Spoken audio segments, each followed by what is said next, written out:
welcome to each and every one of you. I know many of you have probably come from very far away, some from California, maybe some from other parts of the world. And we'd also like to thank you for all your love, kindness, and patience throughout the years. I know there's family members out there, co-workers, friends, and guests out there who have done so much for us in the past. We just want to thank you and welcome you for coming to our baccalaureate service.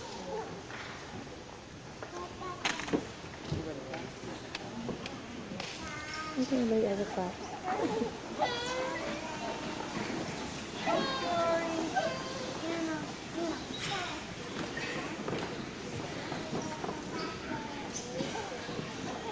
I know many of you have spoken to me this morning and have communicated to us over the last few days relative to the tragedy of last Tuesday's fire in Thatcher Hall that resulted in the death of one of our students, Kelly Weimer. This afternoon in Thatcher Hall lobby, it will be open from 2 to 4 p.m. with fact sheets, photographs, and information regarding this fire. There will also be some memorabilia and remembrances of Kelly there in the lobby. Please feel free, if you would like more information, if you would like to see that, to stop by the lobby of Thatcher Hall during those hours from 2 to 4 this afternoon. This has been a difficult time for all of us. On the one hand, the past few days have been very sobering. On the other hand, it is important for us to joyfully celebrate the accomplishments of our graduates this weekend. So we live with conflicting emotions, but may God bless us as we celebrate this weekend and the accomplishments of the graduates of this class.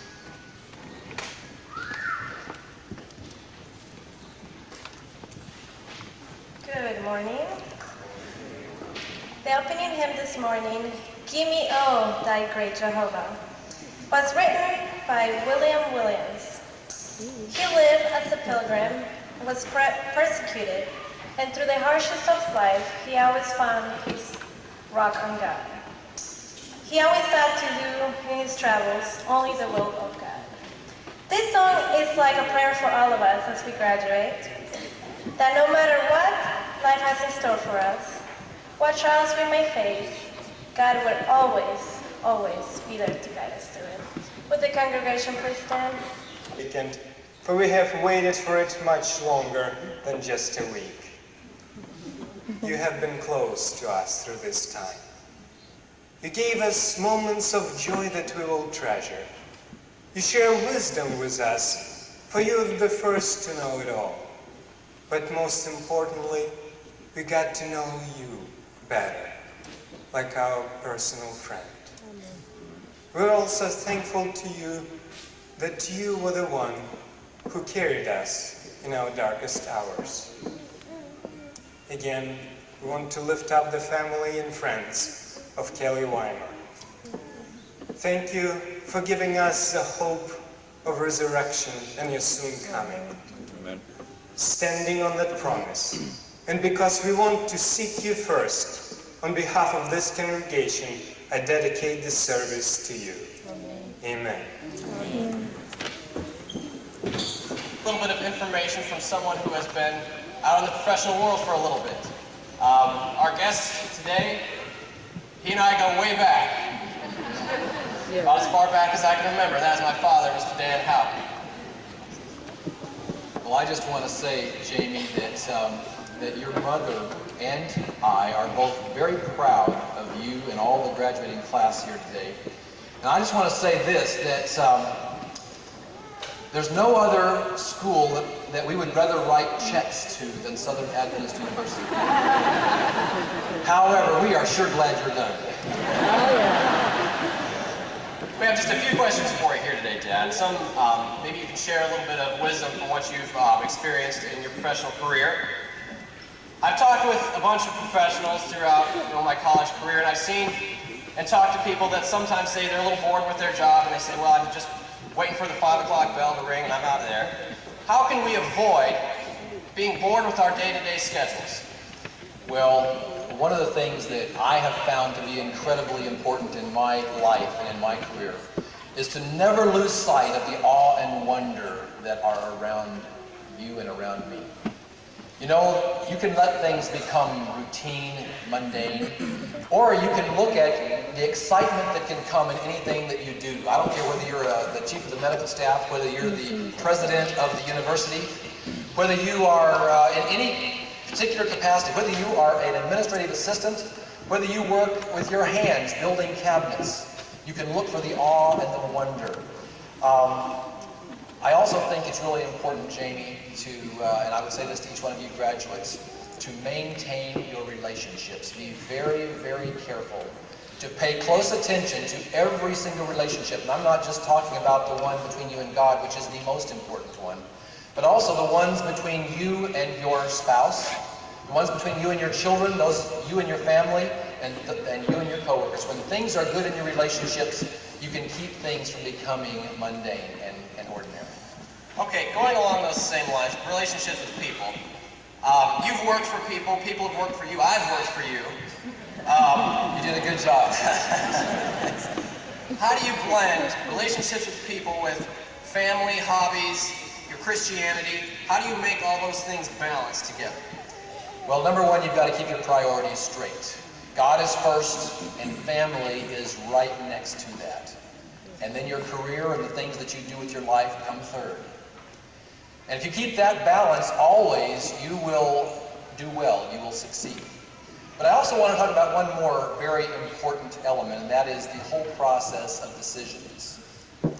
You know, Jamie, I told you many years ago that if you make good decisions, good things happen.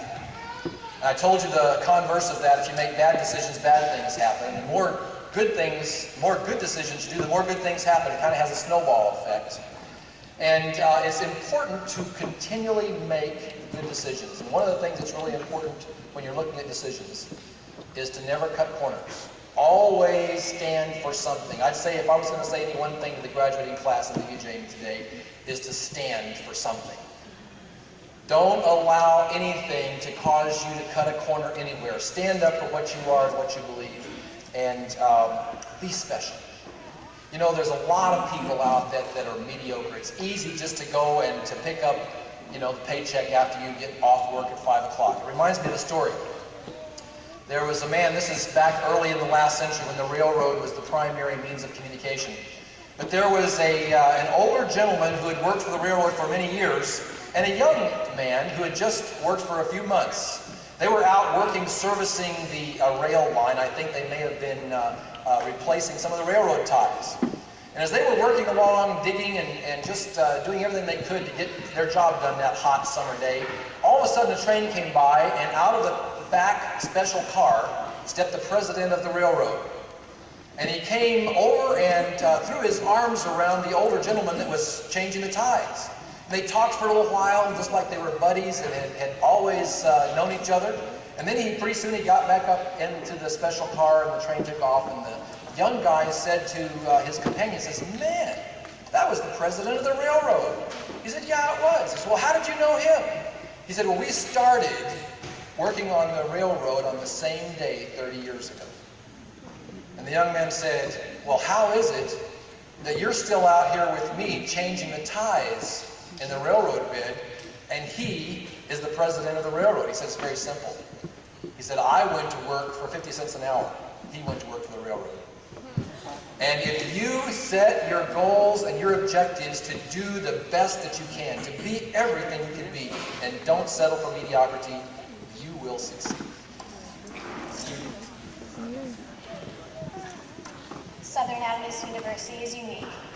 It is unique because it has a mission to spread the light of truth to the world as well as Christ's soon coming. Campus ministry is an essential part to this mission, and it provides ways to do that, not only in the student body, but also to the community around by community outreach and missions. They work hard at what they do, and they have a passion for mission. Through your offering and their mission and ministry, Christ can richly bless. Please bow your heads with me in prayer. Dear Heavenly Father, Lord, we thank you so much for giving us so much. And as we give a little bit back to you, please bless it richly. And even so, come quickly, Lord Jesus. Amen. If you could please pass the buckets on the end of the road. When my dad accepted the invitation this year to speak, I knew that I would end up introducing him. So I thought this would be a good opportunity to use my Steve Darmody voice. Steve Darmody graduated from Southern Adventist University in 1978. with a theology degree and 2 minors, and he finished in 3 years. After a few years of pastoring the Georgia Cumberland Conference, he went on to Andrews University to study in the seminary and graduated in 1982, 5 weeks before I was born. He pastored full-time until 1992, when he felt called to move into full-time music ministry. Now he travels almost every weekend and leaves the country twice a year doing concerts. But he's not here today to sing. He's here to share his 27 years of post-graduation wisdom with the class of 2005. I'm honored to introduce the speaker today, my dad, Steve Garland.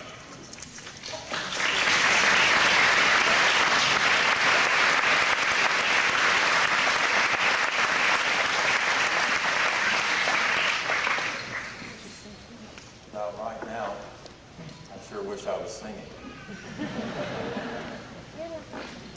Thank you, Alan. Thank you, Gordon Beats, faculty and staff of Southern Adventist University, and especially the graduating class of 2005. It's a wonderful honor to stand here and to share with you your baccalaureate address. I ran across a story. I don't know if it actually happened or not, but it made a good point, and I was really fascinated with the analogy. A 3-year-old was seated very securely in her high chair, eating a snack, some yogurt, raisins, and the ever-present pudgy fistful of Cheerios. Her father was home alone, watching her and needing something upstairs, so he told her he had to run upstairs for just a moment and would return right away. The child got a worried look on her face. "You mean I'll be alone?" The father, who recognized a teachable moment when he saw one, said, "You're never alone, sweetheart. God is always with you. I'll be upstairs for just a minute. And when I return, you'll be all right, because God is always with you." "He's with me right now?" she said. "Yes." "And he'll be with me when you go upstairs?" "Yes." She pondered the theological doctrine of divine omnipresence and then said, "Okay, but he better not eat my yogurt." You see, the father was trying to teach his daughter something. He was trying to use a truth about God to banish fear in her little heart. And if we've ever needed something to banish fear, then today we're in need of a truth about God.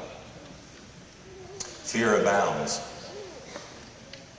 Jesus described the final days when he foretold that we would see men whose hearts were failing them for fear. Esteemed members of the Southern Adventist University class of 2005, you are about to graduate into a world that spreads before you a wonderful smorgasbord of opportunities. And the omnipresent partner of those opportunities is fear, worry, and anxiety. Up until now, and you may not care for this part of the analogy, but you've been in the comfortable, secure surroundings of a high chair. Of course, some of you have felt strapped into that chair and you can't wait to get out. But now you're about to move to a smorgasbord table of opportunities with limitless potential. Until now, for instance, the most you could do was run for, student association president. But beginning tomorrow, the West Wing is a potential for every single one of you. There is no end to the potential of the smorgasbord. Ahead of you are opportunities to further your achievements, begun here. To expand your leadership, begun here. To increase your service to the community and to your alma mater. And most importantly, to impact the little, the least, the last, and the lost of God's world.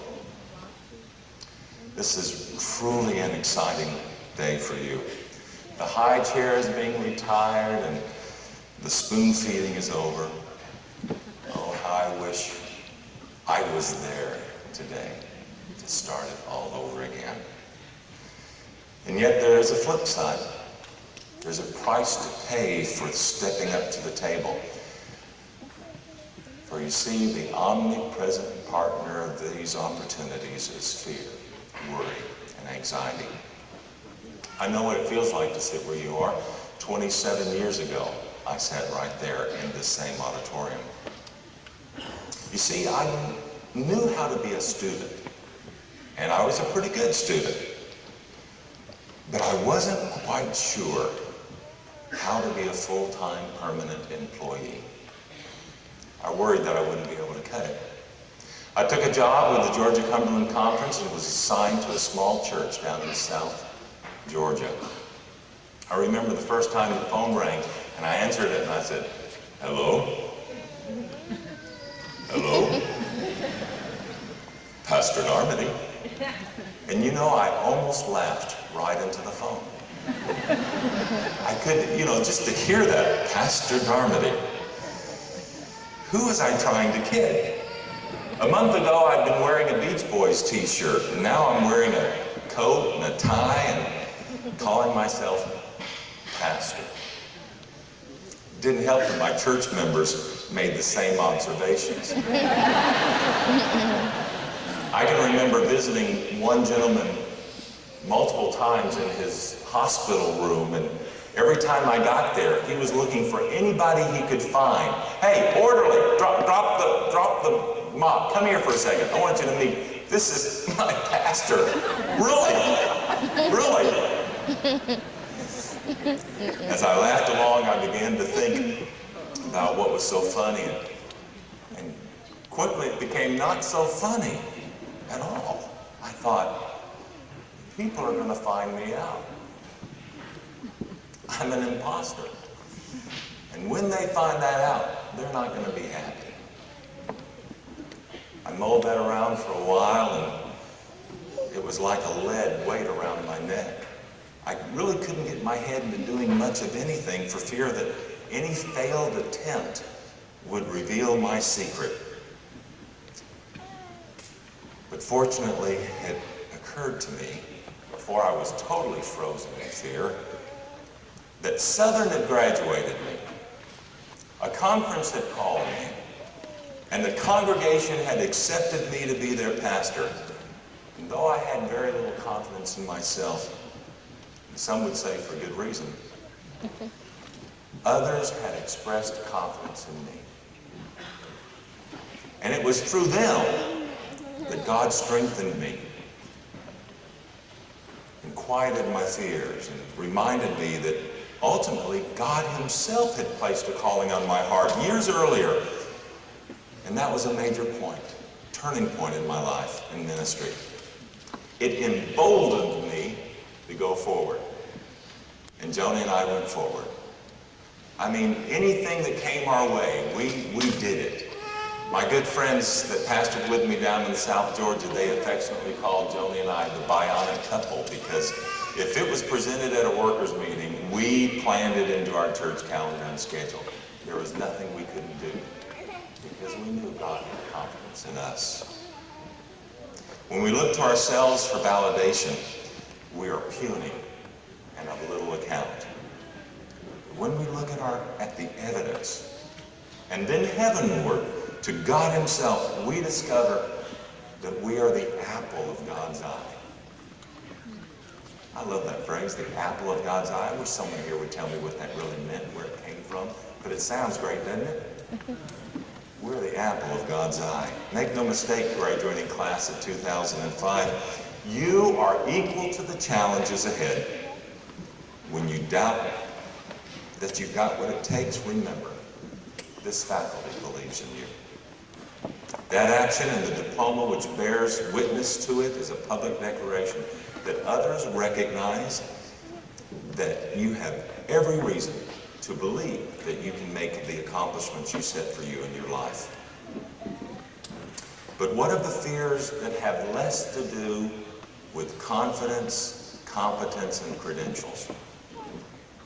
What about the fears that have more to do with the personal underlying worries and anxieties? In my line of work in the music industry, I can't tell you the number of people that I've met whose fears have held them back, preventing them from making what could have been significant contributions to their community, to their church, and in some cases to the world. How many times, in answer to the question about why they passed up an opportunity or failed to work in order to make an opportunity happen, do people's responses begin with, well, I was afraid that.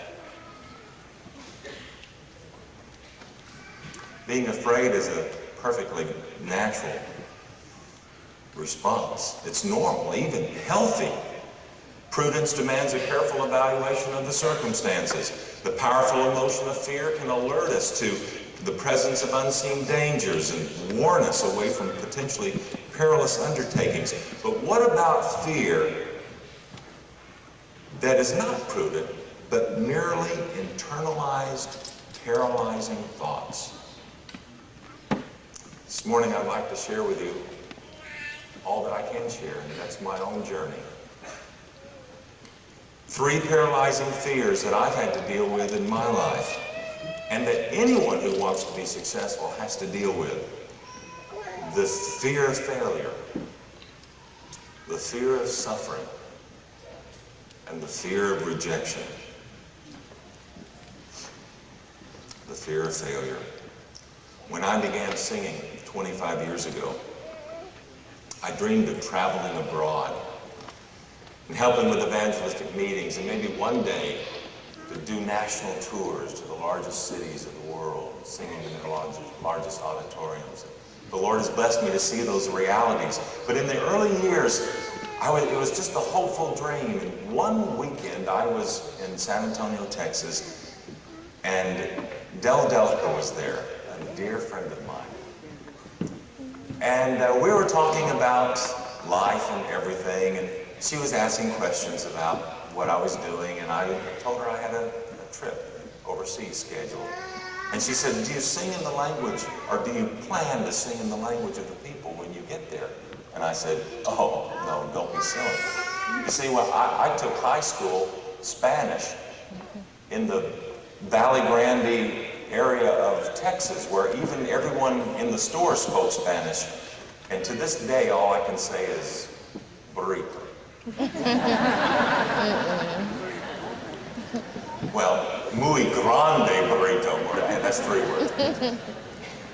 And then when I came here, I took Greek, seminary, I took Hebrew, and I'm telling you, if not for the grace of God, I promise you every teacher passed me on profession of faith. I came, I sat in the class, what you gonna do, you know? Well, she said to me, if you don't sing in their language, you know you'll never really reach the hearts of the people. You'll be nothing more than an American novelty coming through singing some foreign language singer, and you'll move on. Coming from her, that meant a lot to me. I called Del 2 nights ago. We talked about a lot of things, her upcoming surgery on her hip. I think she's had 7 or 8. God bless her. She's had suffered so much with those kind of problems. But I called specifically 2 nights ago because I wanted to ask her a little about her ministry and the some 14 languages that she has learned to sing in around the world. 15 languages. She told me about one time, though, that she was working with her coach in the Ukraine. And there was one particular song that the pastor wanted her to sing, and so she was learning it in Ukraine, and she was doing so bad at it that her coach said, let's just toss it. Just don't do this song, please. And being of stubborn descent, she said, I was then determined I was going to learn that song. But up until the very moment that I was ready to sing, I didn't have it. When the piano began and I began to sing, she said the Ukrainian language came to me with such clarity and proper pronunciation that when I was through, people rushed the stage thinking that I was of Ukrainian descent and could speak the language. And she says, I know that was a miracle. Anyone who's tried to learn a language knows one thing for certain: you will mess up.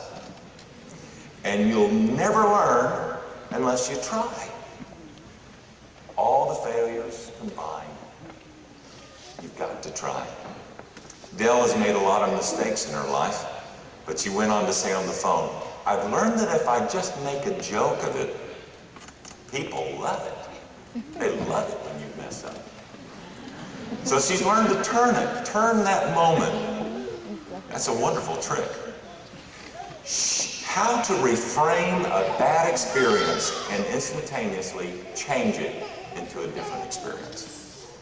What was an embarrassing moment, one moment instantly became a moment of comic relief. I asked her if she'd ever messed up so badly that she had to quit singing, or perhaps mispronounced a word that was grossly inappropriate. And she laughed and she said, "Well, for goodness sake, I've done that in English."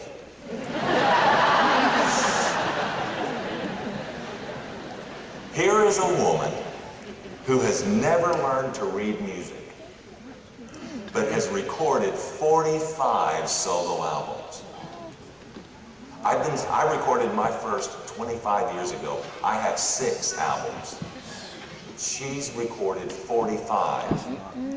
Add to that another 25 albums where she sings 2 or 3 songs on it, where she was featured, totaling 70 recordings.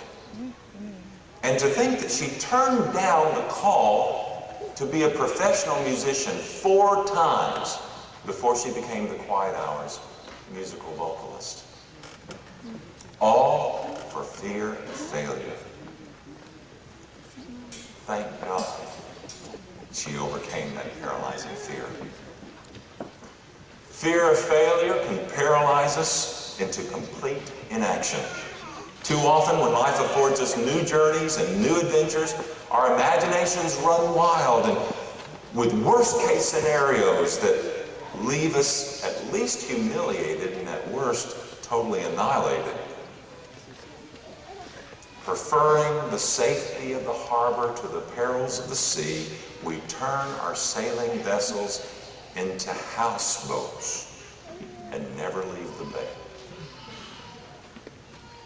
There are a lot of perils facing you as you step up to the smorgasbord of opportunities.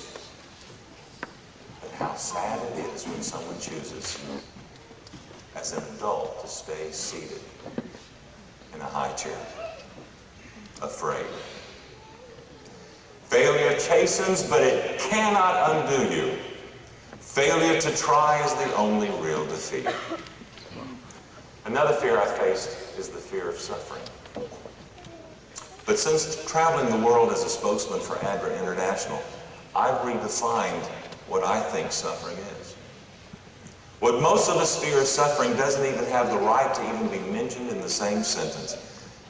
When I've traveled with ADRA, I've visited areas of this world, communities that no tourist would ever visit.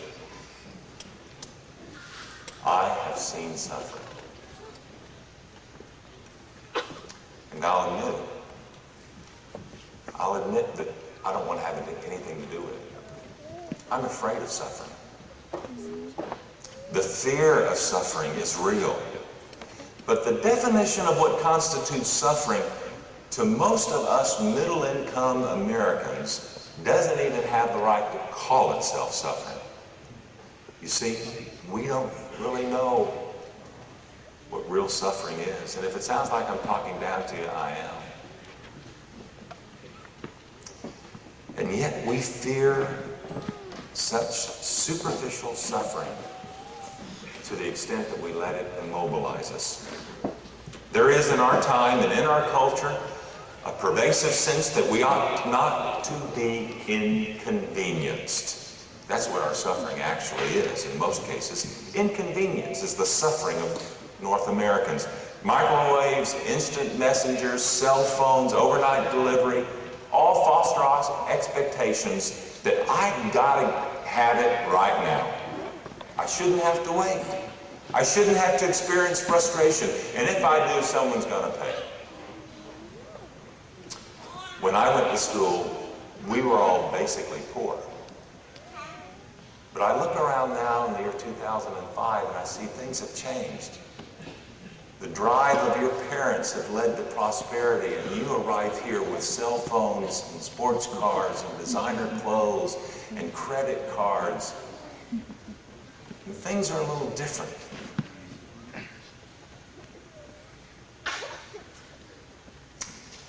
But now an example of suffering is seen on many sitcoms as a character that might drop down on the couch at the end of the day and say, "Oh, I have suffered so much today. My latte was cold. And when I got to the break room, all the donuts were gone. And you know what? I had to drink water out of a faucet." Sure, so the first thing I want to say about the fear of suffering to you is to grow up just a little bit. Open your eyes. Don't expect that you'll have everything your parents have right now. And don't consider that having to start at the bottom is suffering. It's the most exciting journey you'll ever take. It's the journey your parents took. If we cannot learn to endure the inevitable little bothers of life, how will we ever learn to deal with true suffering, sadness and sorrow, and the grief that are all inescapably a part of it? The poet T.S. Eliot wrote, "Make no mistake, suffering will come, often with an intensity we do not expect." The Weimer family knows of what I speak intimately. And our hearts and our prayers go out to them. The psalmist speaks candidly about the valley of the shadow of death. But the same psalm also speaks powerfully about the God who accompanies us, who shepherds us faithfully through the dark valley. And it's our prayers today that he will be by the Weimer family. That's why we need to fear no evil. That's the wonderful truth about God that can help banish fear. Preaching against worry, a pastor said to his people, 98% of you worry about things that never happen. And all of a sudden a voice from the back of the audience shouted out, "See, it works." But it doesn't really. What did T.S. Eliot say? Suffering will come, often in an intensity we do not expect. So basing our lives on avoidance of suffering is impossible, and it's really foolhardy. Just remember, you have a companion in the midst of that suffering. The last fear I've struggled with is the fear of rejection. Are you going to audition for the play? Are you going to try out for the team? Are you going to apply for that job? Are you going to ask him to go out with you? Well, what if I don't get the part? What if I don't make the cut? What if I don't have what they're looking for? And what if he doesn't like me? Let's be clear about this, okay? While our fear of failure can be avoided if we decide just never to attempt anything, okay? If you're so afraid of failure, just stay in the high chair. And for many of us, the fear of suffering is a little more than a fear of just being inconvenienced, and a little putting your mind straight and take care of that. But when it comes to the fear of rejection, I'm afraid we're stuck with that one. It's real, because it's inevitable, and it hurts. But you can't do anything to get away from it, because it's going to happen. So let me ask you this, what is better? Being rejected for trying, for making an honest effort are rejected for doing nothing and being seen as still wanting to eat in a baby's high chair. At root, the fear of rejection is the fear that no one will want me, that others will withhold their approval, recognition, or their affirmation. There it is. You've got nothing to do but to deal with it. There's no pill and there's no escape. There's no silver spoon.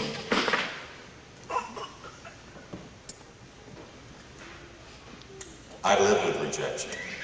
It's basically the very nature of booking concerts, trying to get your music played on radio stations and placed on bookstore shelves. Just recently I recorded a new CD.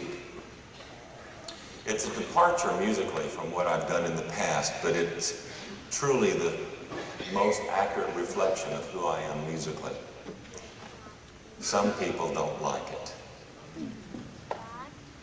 In fact, some people don't like me because I like it. And after I just recently had an industry professional from Nashville. I was talking on the phone with him, consulting with him, and he basically just told me straight out. He said, "Steve, there's just no way you're going to get airplay for that CD." He gave me a number of different reasons. You know, one was that I sang too good. He said, if you had a little rasp in your voice, you know, we could market that. Man, that hurt. I spent about 2 days walking around the office in a daze. Until I remembered that for 25 years, I've been hearing industry professionals tell me the exact same thing, that I can't do what I've actually been doing for 25 years. Here's the simple lesson. Persist. Persevere. Back up and try it again. One way to manage that process is to reframe the meaning of your rejection. Just like Del Delker. She reframed a moment of embarrassment and turned it into comedy. And you can reframe rejection and give it new meaning. And once reframed, it can actually fuel you onto your success. Rejection is not a declaration that your life is without meaning or value or worth. Only God can make that determination. And the God who made you young people out of pretty stern stuff is not likely to say that. In fact, Calvary proves that in God's eyes, you are of great worth. I learned an important lesson when I sold books door to door as a young person. I learned that statistically I was going to need to have 20 rejections for every sale. So instead of dreading the rejections, I reframed them as a necessary step that brought me closer to a sale. When I started my day, I got the first rejection, and I told myself, great, now all I need to do is hunt there for 19 more rejections, and then I'm going to find that sale.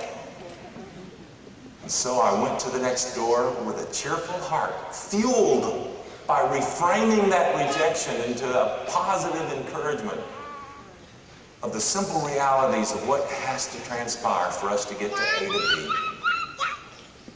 There is no sense in moaning and complaining, being inconvenienced because we have to work so hard. There is something else I have reframed. When I was in kindergarten in upstate New York, I received my end-of-the-year report card.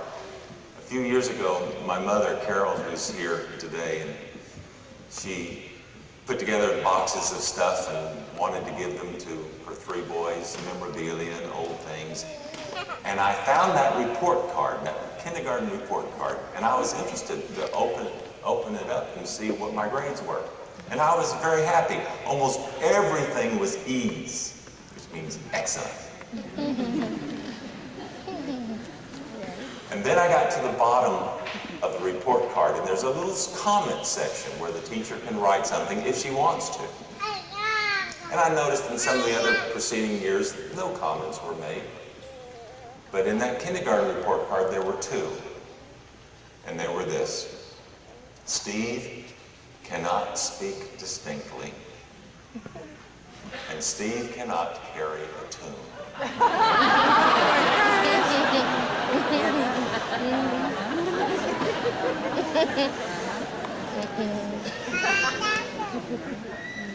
I have reframed that report card. It's obvious that it doesn't reflect my current abilities now. But by reframing this report card today, it greatly demonstrates God's ability. Doesn't it? The first time I was asked to sing a song was when I was in early teens, I believe. What happened is that I had a friend who played the piano, and he wanted to play the piano. He was eager to be in front of people. I was not. But he didn't want to just play a song, he needed someone to sing it. So he told the Sabbath school superintendent, well, for this program next week, Steve is going to sing, I'm going to accompany him. And somehow, he was an older friend of mine, and I wanted to keep his friendship and all that. And he says, now you're going to sing, you're going to learn the song. So we learned the song. When Sabbath morning came, I was so terrified that I feigned illness. And not only didn't go to Sabbath school, but I didn't go to church because I had to, keep up the act, it was legitimate. And I decided at that point, I will never do anything up front. Later that year, I was given an assignment, having taken clarinet there at the academy where my mom was the girls' dean. And for some reason, I found myself with my name on a program. I had to play clarinet solo. Yesterday, all my troubles seem so far away. I don't know what kind of program it was. It wasn't even a religious song. I practiced. And I can remember when the day came, the curtains, I can see it to this day. I remember the curtain pulling back. And the next thing I remember is the curtain pulling back as I exited the stage. I was told that I played every note perfect, but I don't remember being on the stage at all. I totally blacked it out. And I reaffirmed my decision. I will never be up front, and I will never perform, and I will never sing. A music teacher in my academy who heard my speaking voice tricked me into joining choir, but I sang like every 14-year-old boy, the lights are on, but nobody's home. I figured if you joined choir, you got to go off campus and eat potluck, so I was offered that. He asked me to sing a solo, and I told him not only would I quit voice lessons, I'd quit choir, and I'd leave school if he ever asked me again. He says, don't worry, I won't ask you. Instead, a few months passed, and as I sat on the front row of a week of prayer, he leaned over and said, Steve, I said, what? My music teacher had come to sit next to me, and he said, you've got about 5 seconds to prepare. You're going to be singing this morning.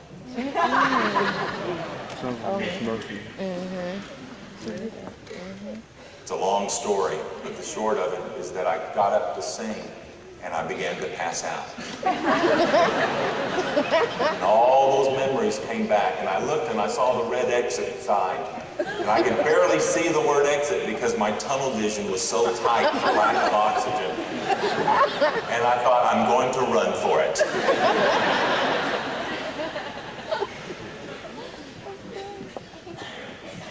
My pianist had already played the intro to the song 4 times as I stood there engulfed in a space-time continuum. I made it through the song. Within 5 seconds of beginning to sing, and the oxygen came back to my brain, I felt as though I had discovered my home and who I was and what my destiny was, all in that moment. My life changed forever at that moment. But just think what would have happened if I'd allowed fear to stand in my way. My friends, the bedrock message that I want to share with you today is one that is proclaimed with surprising frequency in the Bible. Fear not. Be not afraid.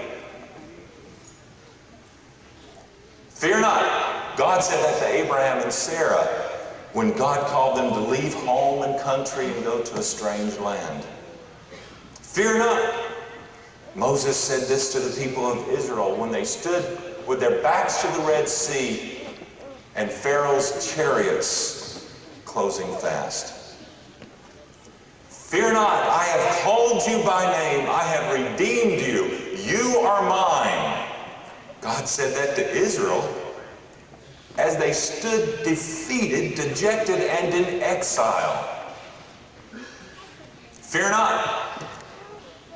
The angel said that to Mary, who was going to conceive and give birth in an immaculate conception, and knew that she would endure the gossip, though her life and actions were pure. We all know what that's like. Fear not, Jesus said to those who are anxious about their lives and their future, for it is the Father's, now listen, fear not, for it is the Father's good pleasure to give you the kingdom. And finally, there is no fear in love, but perfect love casts out fear. To you, members of the graduating class of Southern Adventist University, no less than to God's people of old, God says, fear not. Do not be afraid. Why not? Because though you walk through the valley of the shadow of death, God will be with you. Amen. As you leave this place, dare to make a difference. Dare to make a difference in a world curved in on itself in fear. The world and its myriad communities need people of vision who are not afraid to develop and deploy their talents for good.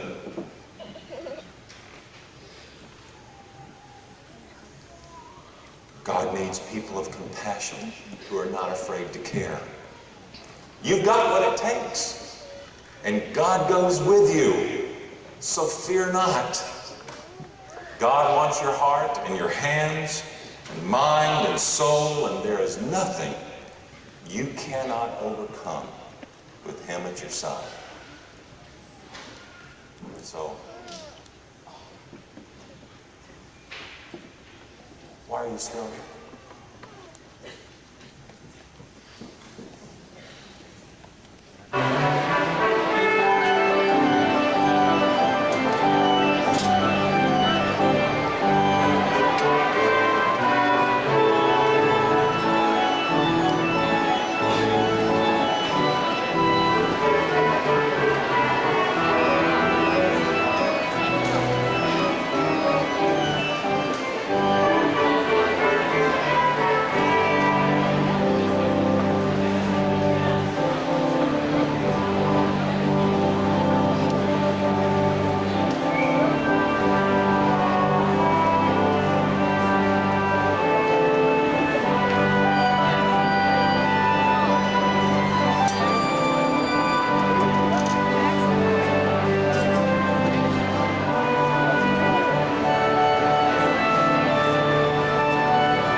Always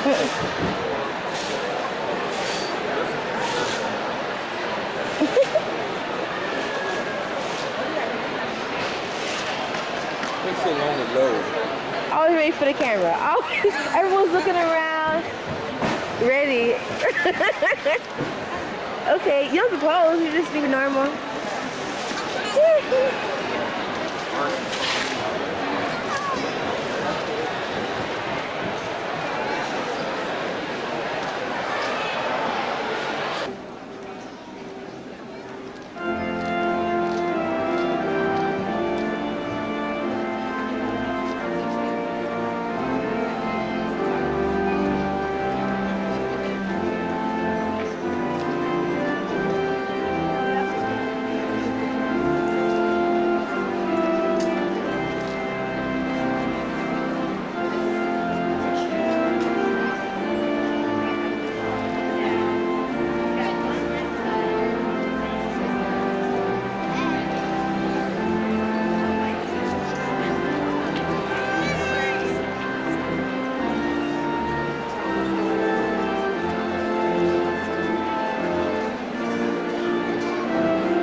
get to see the people up there. They have a lot of people.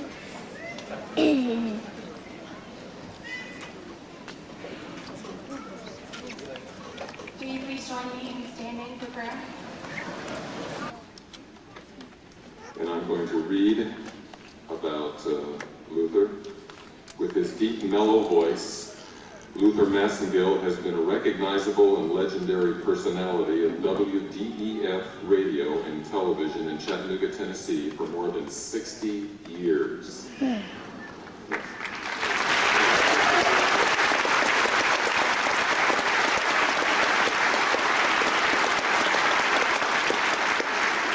He just told me it's now 64 years, actually. I want to know when the 50-year class graduated, he had been doing this for 14 years already, okay? He is also the only announcer nationwide to report news on both September 11, 2001 and the Pearl Harbor attack on December 7, 1941. Oh my God.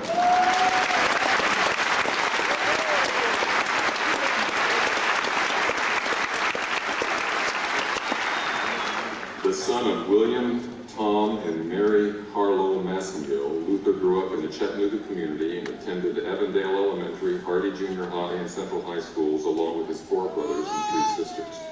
He began working at WDEF Radio in the early 40s as an announcer. Military service in the 13th Airborne Signal Corps briefly interrupted his career in 1942, but he returned to the airwaves in 1945. Luther met his wife, Mary Varnell, in the Avondale Baptist Church. They were married in 1954 and settled in the Glenwood community. They still live in the house where they raised their children, Jeffrey and Joan. In addition to his broadcasting responsibilities, including Doggone and Life with Luther, he is also involved in the community, frequently finding clothing and furniture for fire victims, delivering firewood, and reuniting families with their lost pets. In recognition of his service to the community, Southern Adventist University is pleased to confer upon Luther Massengill the degree Doctor of Laws, honoris causa, a degree traditionally awarded for distinguished leadership in administration or public service, business, education, finance, government, or public life. Luther, we congratulate you with this degree.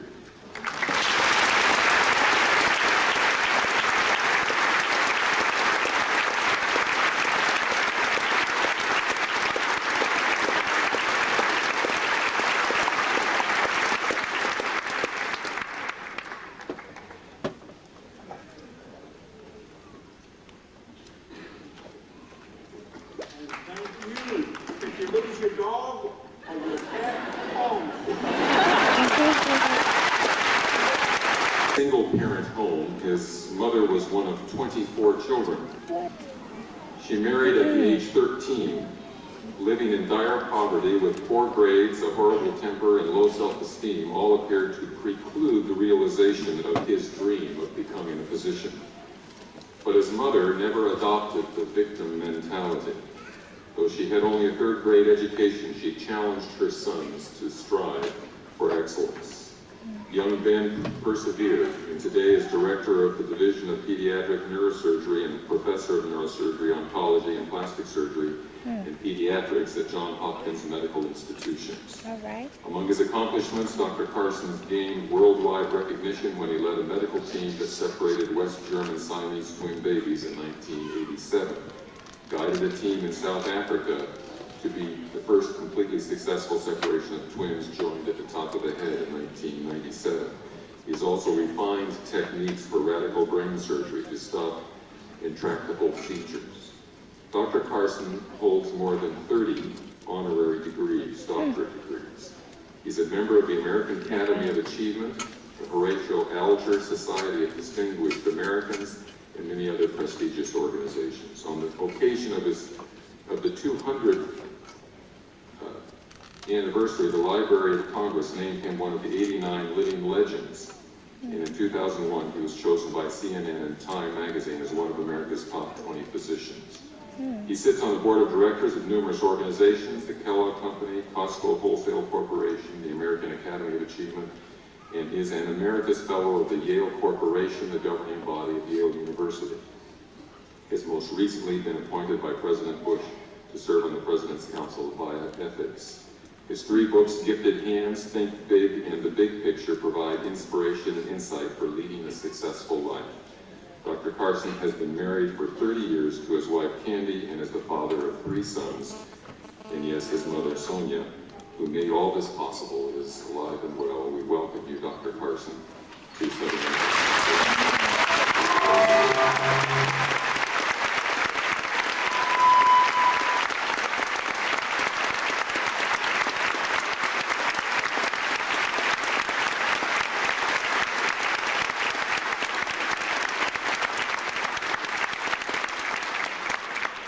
It's a real pleasure to be here. I hope you can hear me well with these electronic devices.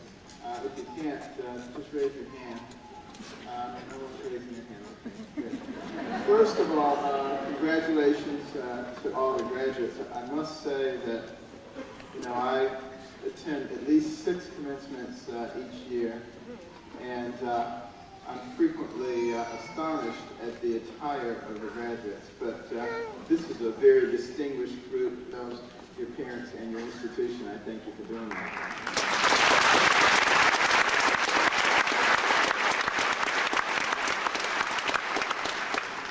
Chattanooga is a special place for me because it's where my parents were from, and I can remember coming here sometimes as a very young child, going out to Lookout Mountain and places like that.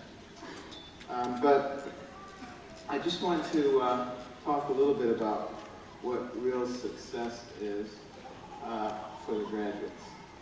And first of all, every place I go, people are always concerned about my health. As many of you know, I was diagnosed with prostate cancer a few years ago.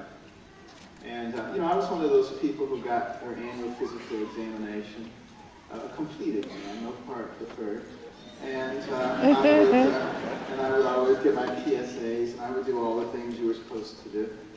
And everything was normal, but I started noticing that all of a sudden the clock was important to me, and it never used to be important to me.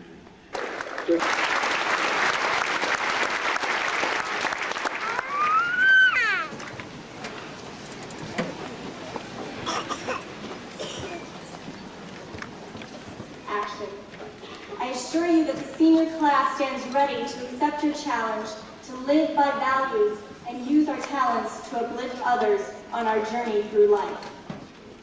Today stand before you a group of individuals whose accomplishments and honors are many. But as you said in your book, Think Big, Dr. Carson, there are no self-made individuals. Today, while we celebrate a milestone in our lives, we pause to thank those whose contributions made us the people who we are today. Desmond Tutu said that a person is a person through other persons, and this is when God rubs his hands in satisfaction. Today we thank our university, our faculty, staff, and administrators under the leadership and guiding hand of Dr. Gordon Beats. We thank our families and our parents. I thank my parents, Sinka and Akram. You sacrificed for us, you taught us the value of education, and you instilled in us a love for others. Dr. Carson, you often talk about your mother and the impact she had on your young life. Today we thank God for the prayers of our mothers.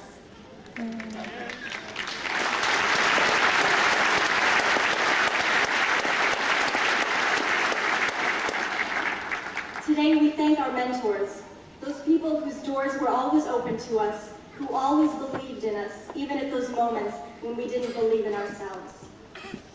As I walked into Brock Hall to my advisor, Dr. Booker, promised that his email and phone number will not be changing anytime soon. As I look back on my academic journey, there is one moment that stands out in my mind. It was the morning I brought my first high school English essay to my father to read and look over. I had quickly put the words together since my assignment was due the next day, and I remember running down the stairs and giving it to him, asking him to please read it. And I've never forgotten what he told me. He said, "Kelly, before I read this, I want you to answer one question. Is this the best you can do?" I remember standing there bewildered. It was, after all, a simple English essay, not a constitution or a book for publication. I was frustrated with this question, but I guess, Dr. Carson, I'd learned long ago that it is useless to argue with a psychiatrist, and so I left. As I look back at that moment, I see the lesson my father wanted me to learn. He wanted me to give my best, my all, no matter how big or small the task. Dr. Carson, standing before you today is a class of leaders. A class made up of individuals who have never been satisfied with just getting by. A class that has never stopped asking, is this the best I can do? Am I giving my all to my school, to my church, to my community, and to my God? Senior Natalie Mazzo asked the question, am I giving my best to my community? As she organized a community service day this January, sending the students of Southern out to serve local organizations on the birthday of Dr. Martin Luther King Jr.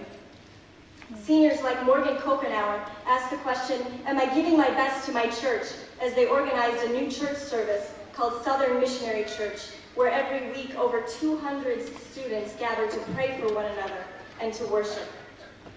Senior Rebecca Huey asked the question, am I giving my best to my world, as she organized the shipment of hundreds of baby blankets to a maternity hospital in Honduras, where nurses once wrapped babies in newspaper. Senior Natalie Issa asked the question, am I doing my best to spread the gospel, as she traveled to Lebanon and shared the love of God with Muslim, Druze, and Maronite students. And seniors like Jamie Houghton and Bill Shearer dedicated a year of their lives to serving God in the mission field.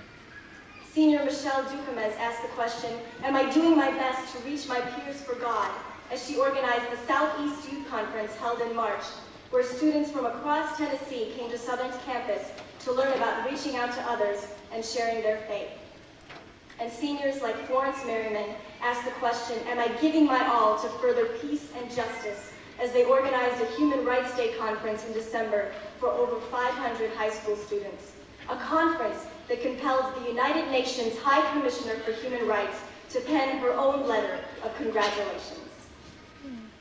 When my senior class saw the devastating effects of the recent tsunami in Asia, they asked, am I giving my best to help those in need, and responded with a Valentine's Day Candygram fundraiser, raising over $800 for ADRA International in one afternoon.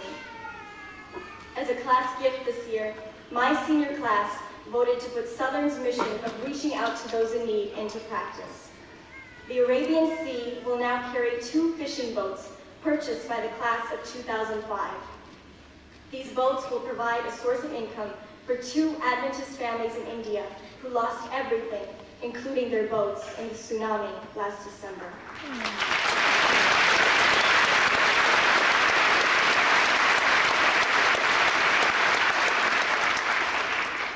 As you can see, my senior class has not only noticed the needs of others, but they have responded. From Ghana to Nepal to the hallways of the United Nations, the seniors standing before you today have never stopped asking, is this the best I can do? Dr. Beats, as we leave the comfort of Southern's familiar halls, we take with us the memories, the knowledge, but more than that, we take with us the passion that has been ignited within us. The spirit that radiates from this campus, that compels us, as our song said this morning, to seek out those in darkness, the hurting, the oppressed, and the poor, and bring them to the light. I pray that wherever my classmates find themselves in the years to come, they will hold on to that light. That they will, as Gandhi said, be the change they wish to see in the world. Dr. Carson, in your book, Think Big, you said that giving our best, that thinking big means opening our horizons, reaching for new possibilities in our lives, and being open to whatever God has in store for us on the road ahead. The dreams of my class are many, and they are big, but that is because we have a God who is bigger. I thank my class for giving me the opportunity to serve as their president this year, and I leave them with the words of Henry David Thoreau. If you have built castles in the air, your work need not be lost. That is where they should be. Now is the time we must go and put our foundations under them.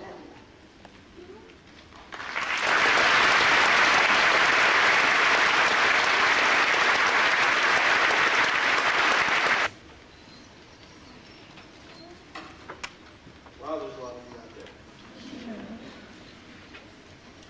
Can't see that well back there. So. I'd like to start by thanking the faculty here at Southern. It's been a wonderful year for me, and I know many of you. There are 311 undergraduate seniors, 21 of them earning a double major, and 2 of them have 3 majors. We have 23 master's degree students, and so that means today we will be awarding 248 bachelor's degrees, 63 associate degrees, and 23 master's degrees. The schools on our campus with the largest number of graduates are the School of Nursing with 74,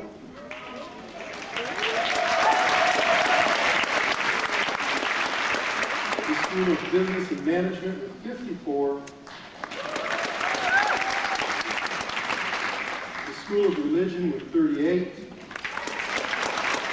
and Education Psychology with 35. We will be shaking hands with a group of people comprised 43% of males and 57% females.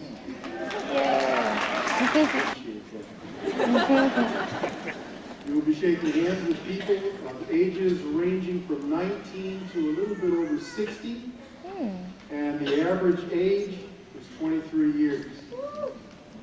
97% of our students come from the Seventh-day Adventist denomination, but we have other faith traditions represented on our campus. We have Baptists, we have Methodists, Presbyterian, Roman Catholic, and Unitarian Universalists to help us enrich our study of the Scriptures. 56% of our students come from states that make up the Southern Union Conference of Seventh-day Adventists. And the 3 Southern Union Conference states with the largest residency of seniors is Tennessee with 143, Florida with 23, and Georgia with 17. 33% of our students come from conferences outside of the Southern Union, and California has sent us 20 of you. Massachusetts has sent us 9, and Virginia has sent us 10. 11% of our students come from outside of the United States, and thank you for coming.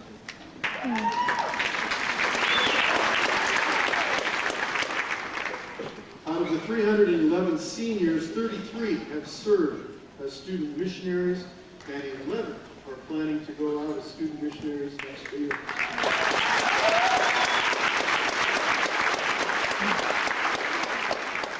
These students are as bright as they look.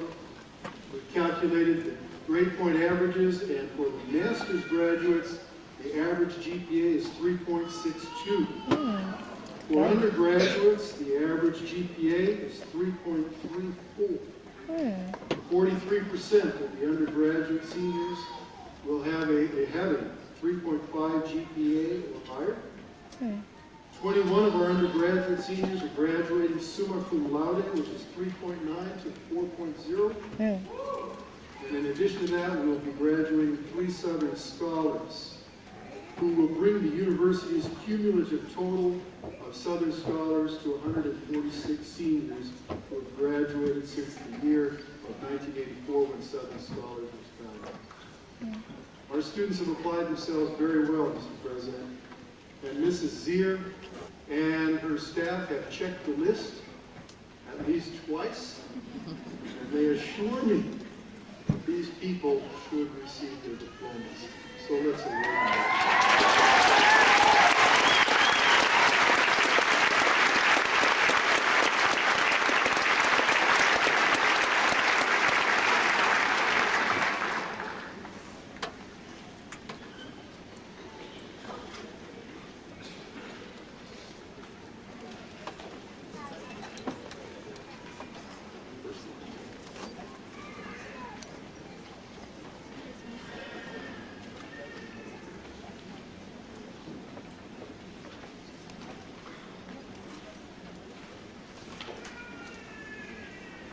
by virtue of the authority vested in us by the Board of Trustees of Southern Adventist University, Collegedale, Tennessee, we will now honor these degree candidates, beginning with the senior class officers, Kelly Lauren Lazouk, summa cum laude, senior class president.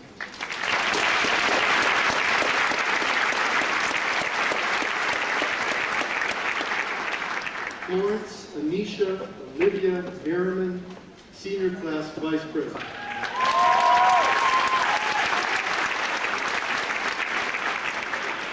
Ashley Marie Rigo, senior class secretary.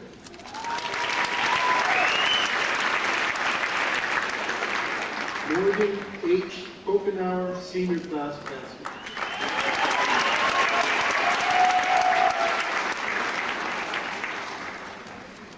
Southern Scholars, Cheryl Ann Fuller, summa cum laude, Southern Scholar.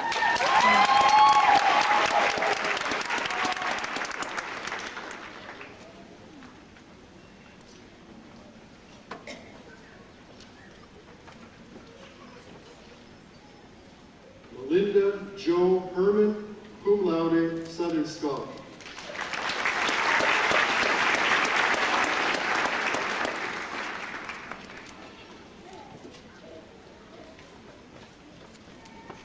Christopher Matthew Schwinn, magna cum laude, Southern Scholar.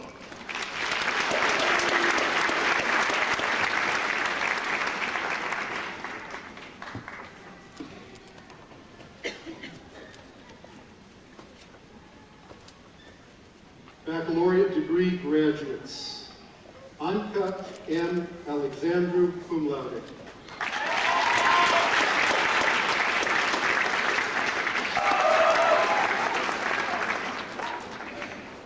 Sherry Lynn Clark.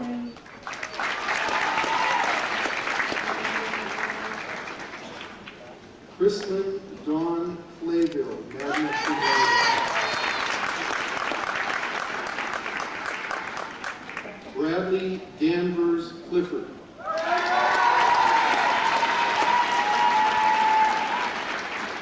Benjamin Hugh Correa.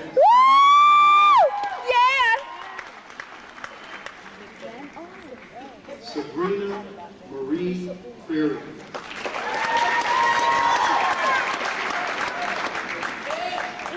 Gregory James Franklin Creek.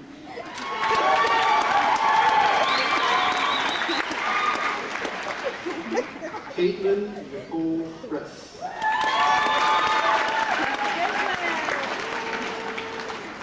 Devin Kimberly Cruz, summa cum laude.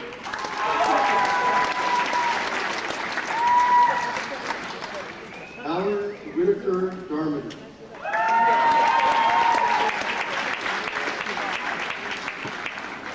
Kristen Veronica Wardy, cum laude.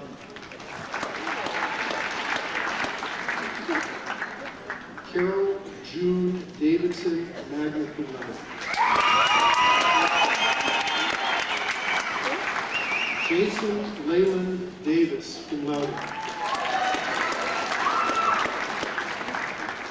Andrea Joy Delaney.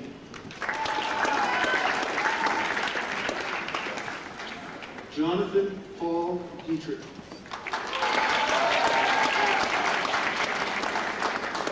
Michelle Denise Dukanis, magna cum laude. Matthew John Dodd.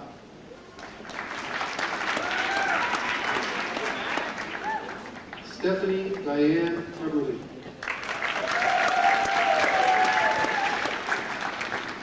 Trevor John Ehrlich, cum laude.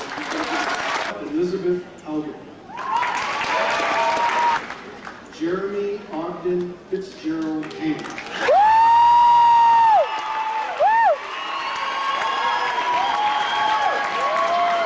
Lori Jean Hazen.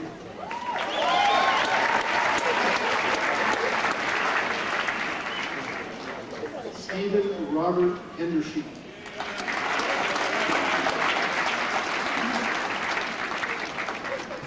Julie Y. Enriquez.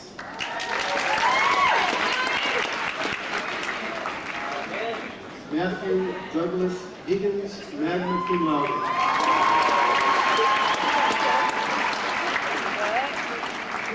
Amber Marie Hill, cum laude.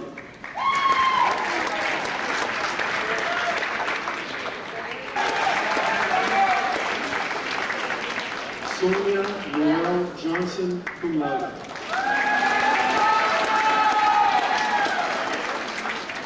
Dustin Lee Jordan.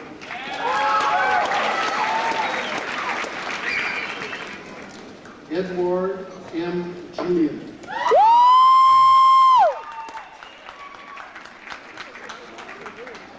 Christopher Kepis Rodriguez, in absentia. Stella Soon-Jin Kim, summa cum laude.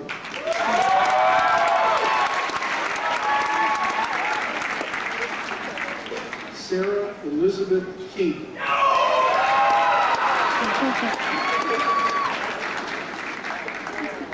James Avery Knox, in absentia. Charla Eileen Knox, cum laude. Justin Andre Pobelka, cum laude.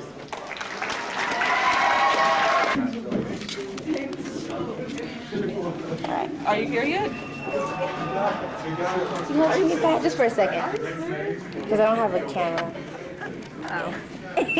So you got a lot to camera. Is it recorded? Yeah, it's recorded. Oh, okay. Yes. What's up, y'all? Hey, I miss y'all at home. I'll be back soon. Yes. I guess hopefully. We'll see about that. Yes, ma'am. I will. All right. Okay. Okay, 1, 2, 3. All right. Bye, guys. Bye, See you y'all. later. Thanks. Committee members, and those of you who are just graduating from Southern the first time, we welcome you also. That's 311 undergraduates and 23 were masters. And by the way, you men are called alumnus, and the ladies are called alumni. A-L-U-M-N-A. We on the Alumni Council plan and execute an annual alumni homecoming, which is always held the last Thursday, Friday, and Saturday in October. You will have the opportunity to return to our campus and to reminisce and renew friendships with former classmates and faculty, attend the banquet, attend a variety of seminars, and there's no test afterwards. Maybe play golf, hear top picks of your peers, deliver sermons, and usually we have former members to have the Saturday afternoon musical entertainment. But it's not entertainment.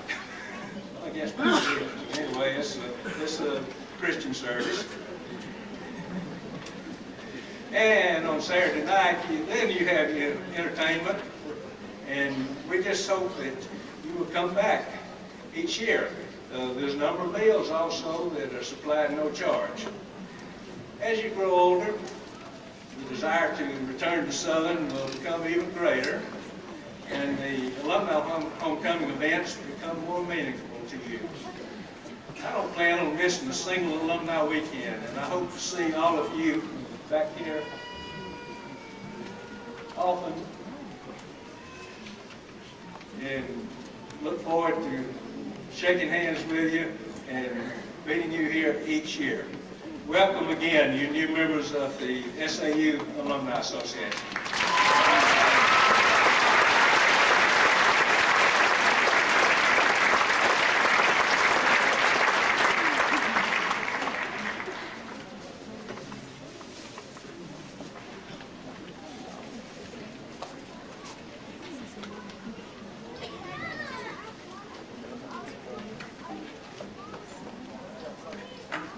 Would everybody please rise for the benediction? In your power, not our own. Let us live for you until we boldly approach your throne of grace. And now may the Lord bless us and keep us. The Lord cause his light to shine upon us. The Lord lift up his countenance upon us and give us peace. Amen.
cancel it off. She needs it,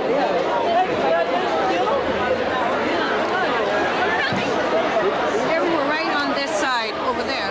Oh, they're over there? No, we were right over there. Oh, okay. Because we're trying to get up there, but we kept stopping and stuff.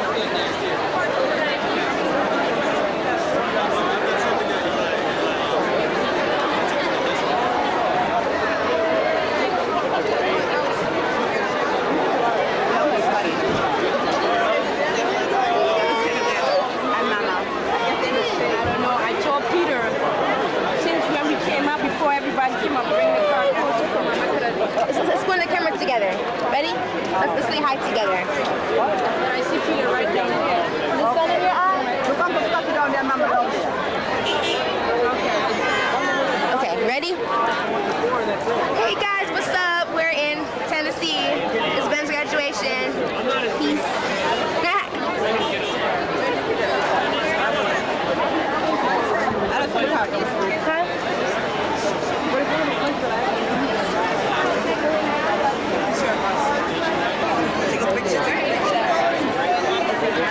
Buddies, look at us two. Hey guys, we gotta get something now.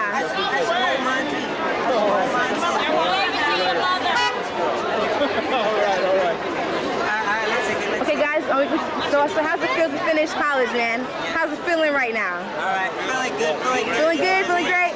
We achieved something big, you know what I mean? Alright. It's been 4 years, and we've been friends forever. You know what I mean? Okay, alright. Alright. Yeah, baby. I'm feeling that. And if you need our photographs, later. Alright. Autographs. Close. Did I say photographs? Autographs, you know what I mean, right? Yes. I got you. I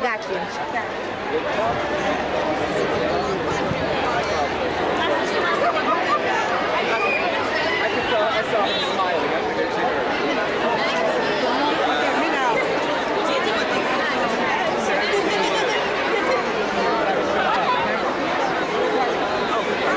You gonna get into it?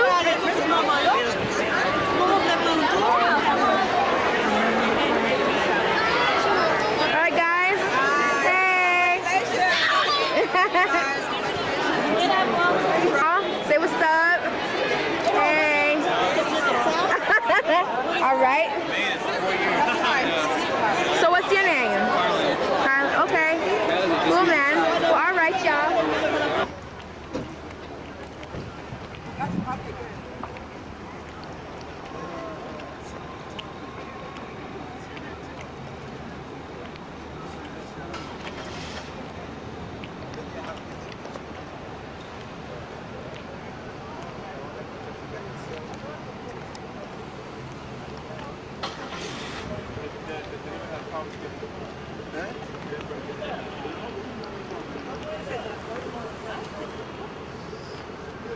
For the designated. No, wait, let me see your face. Wait, Benny. Ben's a movie star, man. Benny Hey said. guys, it's Ben's graduation. Okay, Ben, say something. For the future. What the future holds right now, you have different options right now. I want to say, you're a good brother and keep up the good work. And, I know you've been living here in Tennessee for a while. And where are you going to be working at, hopefully? Okay, or another option came up last night. So, whatever is in the future, years from now, we'll see what's the future's going to hold. It's awesome.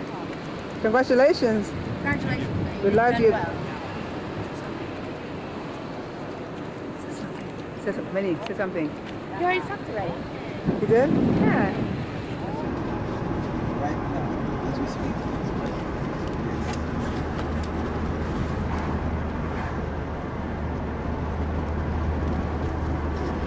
Where are we going, Benny? As a young boy growing up, I see young people like me growing up in their early 20s.